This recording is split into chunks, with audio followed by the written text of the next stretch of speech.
everyone, happy November. Fall is in the air or something like that. I'm not really sure. I live in Florida and it is still pretty hot outside. Anywho, fall means that it is time to submit those college applications.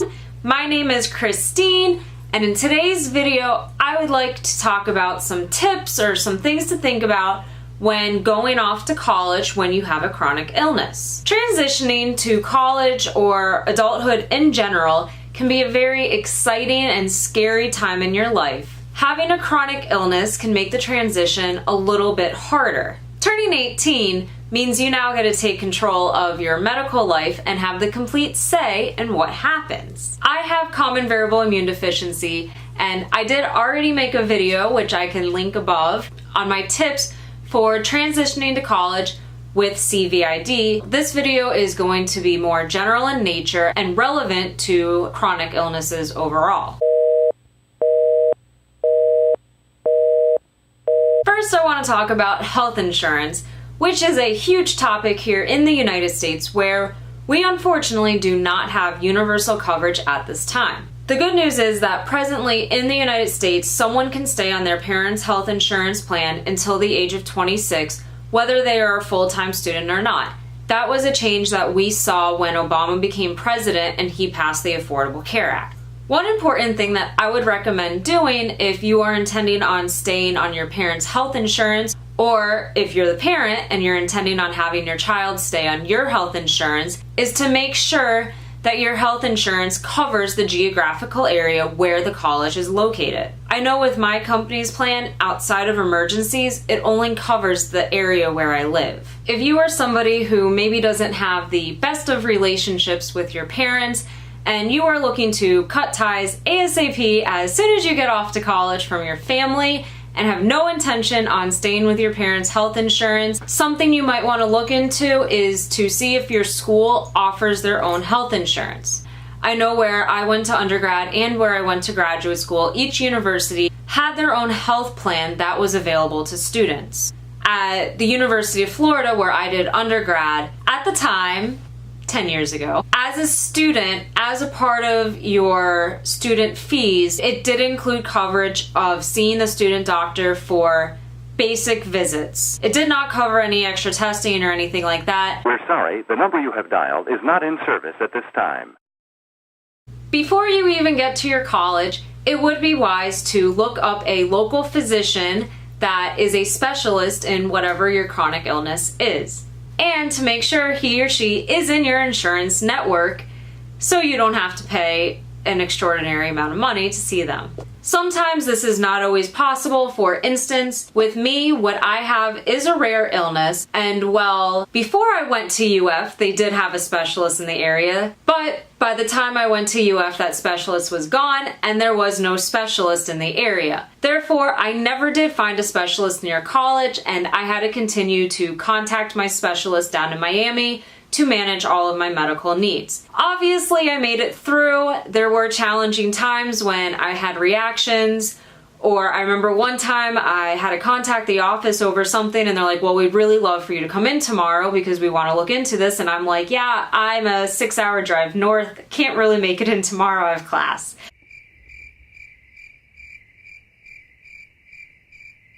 One thing that you definitely will want to know when you go off to college and you become your full-fledged adult, especially if you have a chronic illness, is how to contact your insurance. Up until now, it has likely been your parents that have had to deal with your insurance, authorizations, denials. So you are definitely going to want to know how to contact your insurance, how to find out what doctors are in network, what's covered, if you need to get something authorized, or just, you know, things that you have to call the insurance for and just wait on hold for a really long time.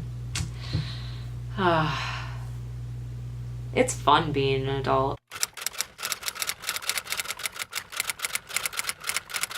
Having a copy or collection of your medical records, or at least having the ability to access your medical records, is probably a good idea. When I went off to college, I carried around this lovely binder that contained letters from my doctors, notes from doctor's visits, records of my blood work, that I could show to any of the new doctors that I had if need be. Thankfully, and kind of unthankfully, today we have access to an electronic medical record, and it's much easier to store your things online and not have to carry this thing around. I would advise having a copy of at least the latest information of your medical records, or have the ability to pull up the information. I am no longer near as organized with my stuff as I was 10 years ago, possibly because I just don't have the time for that anymore, but also because I can access my medical records online. Both of the major health systems that I presently use for my healthcare have my chart, and I can go online and access my recent blood work or test and pull it up wherever, whenever, as long as I have internet access. I have actually been at a doctor's appointment once where the doctor asked if I had any recent blood work, and I just pulled out my iPad, logged onto my chart, showed her my latest blood work, and well, it worked out for her and we didn't have to order any new labs. So you're gonna want to either make a paper copy and, lug it around, or make an online chart, or if your parents already have an online chart for you, make sure you get the passwords and information for you to access that chart. Registering with the school's disability office may be a good idea whether you think you need to or not. There are certain accommodations that you can get by registering with the disability office that can make it a little bit easier going to college. Some examples of accommodations that you might get from the disability office include being allowed a longer time to take an exam, being allowed to eat and drink in a classroom, having access to early registration for your classes.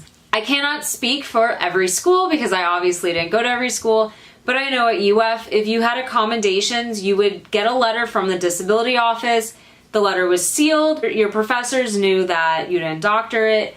You hand it in to your professor. It says nothing about what your illness is. It just states you have these reasonable accommodations as determined by the disability office, and if they have any questions or problems complying to these accommodations, they can contact the disability office and ask them any questions. But they will not let your professors know what your illness or disability is.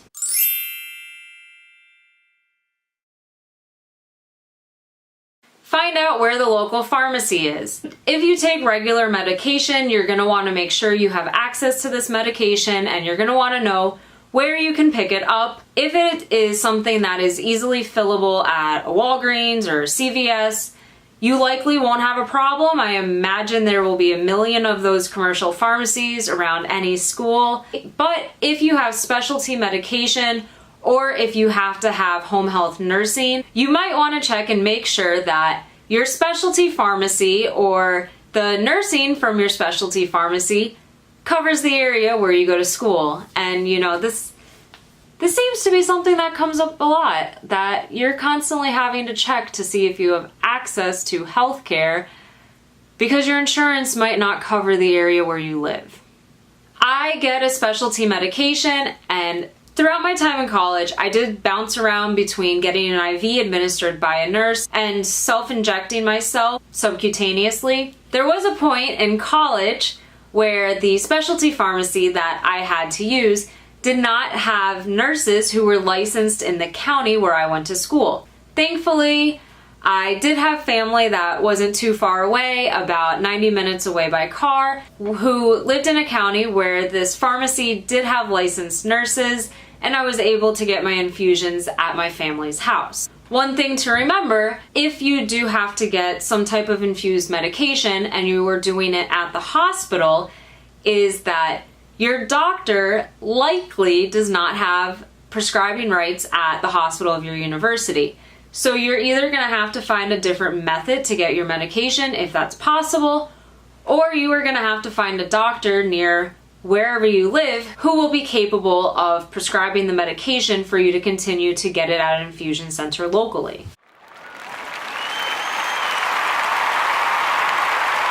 The last thing I want to mention is to make sure you look into scholarships. Having a chronic illness sucks, let's be honest. One benefit you might get is the possibility of getting a scholarship because of your illness. When I was in high school, I had an advisor who would send out thousands of emails of random scholarships that none of them applied to me. And one day she sent out an email about a disability scholarship in the state of Florida. And I remember going up to her and saying, look, I have this immune deficiency. I don't know if this qualifies as a disability or not. And she was like, well, you might as well apply because if you don't, you won't get it. So I filled out all the paperwork, did the application, got the letter from my doctor, did all that was needed. Needless to say, I did end up getting the scholarship. I did hear from some people saying how this was not fair, but you know what else is not fair? The fact that I gotta deal with this illness. So even if you think that there might be nothing out there for what you have, it's worth a shot looking, it's worth a shot applying, because worst case, you're gonna get denied the scholarship. It's not like you lost any money by applying. That's all that I have. I hope this video is helpful to someone out there who will soon be going off to college, or for someone whose child will soon be going off to college and can make the transition from childhood to adulthood, high school to college a little bit smoother. Bye!